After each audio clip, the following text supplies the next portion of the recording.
Hello friends, good morning. এখন বাজে ভোর 6টা আর আজ হলো বুধবার। আমি আমার ব্লগটা না আজকে আমার মন্দিরের কাজ দিয়ে শুরু করছি, দেখতে থাকো। তো দেখো, প্রতিদিন গানের মতো আমি ভোর 5:30টায় উঠে কটা বাসি কাজ সেরে স্নান করে সোজা মন্দিরে চলে এসেছি।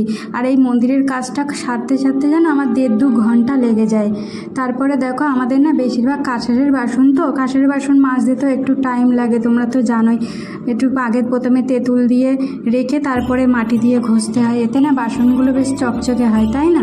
তো দেখো, তারপরে আমি আমার প্রভুকে, ভোলে বাবাকে স্নান করাচ্ছি। ওম নমঃ শিবায়, ওম নমঃ শিবায়, ওম নমঃ শিবায়। তারপরে দেখো, আমার মন্দিরের কাজ কমপ্লিট হয়ে গেছে। এবার তোমাদের দাদা এসে পুজো করবে।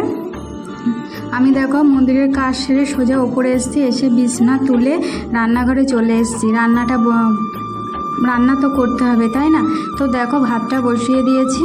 আর আজকে না বেশি কিছু করব না, পটল ভাজা করবো আর গাটি কচুর তরকারি। জানো তো, মন্দিরের কাজ করে না এত কষ্ট হয়ে যায় না, কি বলবো, হাঁপিয়ে যায় পুরো। তার যা গরম পড়েছে। তারপরে দেখো, তোমাদের দাদা পুজো করে চলে এসছে, তখন 10:30-11টা মতো বাজে। আমরা ব্রেকফাস্ট করে নিচ্ছি।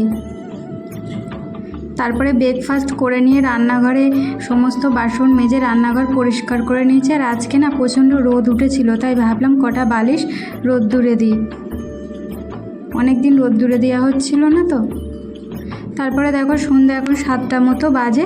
আর না, অনেক দিন ধরে পার্লারে আসবো ভাবছিলাম, কিন্তু আর আশাই হচ্ছিল না। ফাইনালি চলে এলাম। বেশি কিছু করব না, ভুরুটা তুলবো আর স্পাটা করব।